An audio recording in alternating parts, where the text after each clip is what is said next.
The purpose of this video is to demonstrate many of the conditions that the fire department deals with regarding the age and condition of this facility. This building was constructed in the early 1950s, and the size of the fire apparatus that was used during those days was considerably smaller and of less weight than today's more modern equipment. As you can see, the overhead doors are approximately 9.5 to 10 feet, which restricts the size and the height of the vehicles that we can park in this portion of the building.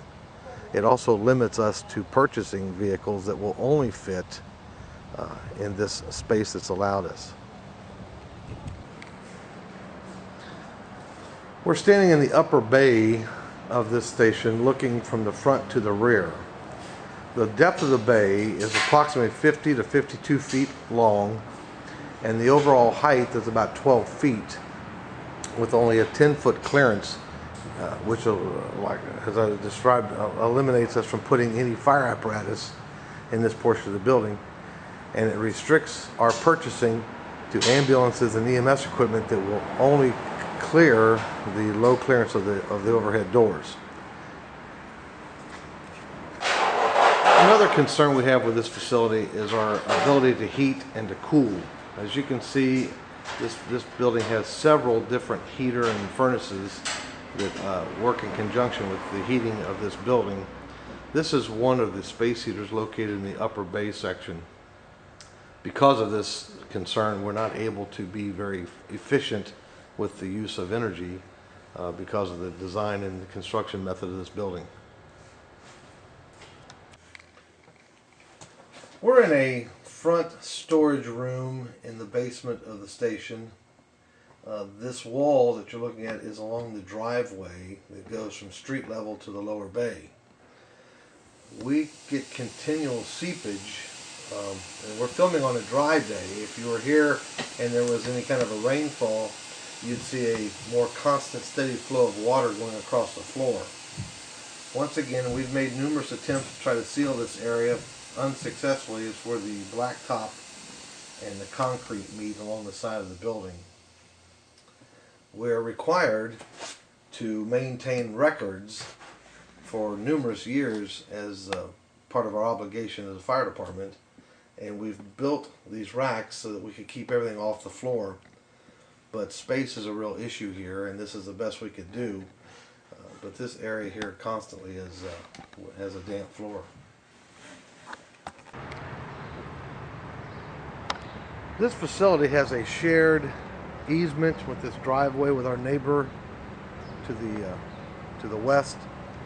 We share this driveway, and as you can see, he tends to be a collector of many things, and we're not quite sure just the value of some of them, but these are the things that we have to deal with on a daily basis.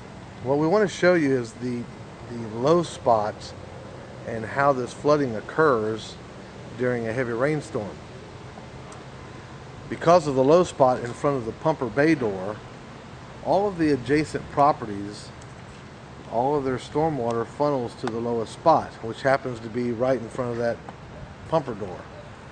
The water coming off of our neighbor's property to the west cascades over a wall at a very high rate of speed, and then the water comes down the driveway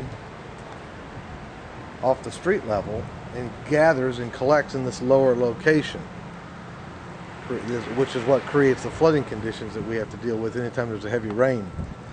The township redid the driveway and put additional drains in to kind of help alleviate that problem, but they're not sufficient in size to handle the amount of water that this area can collect.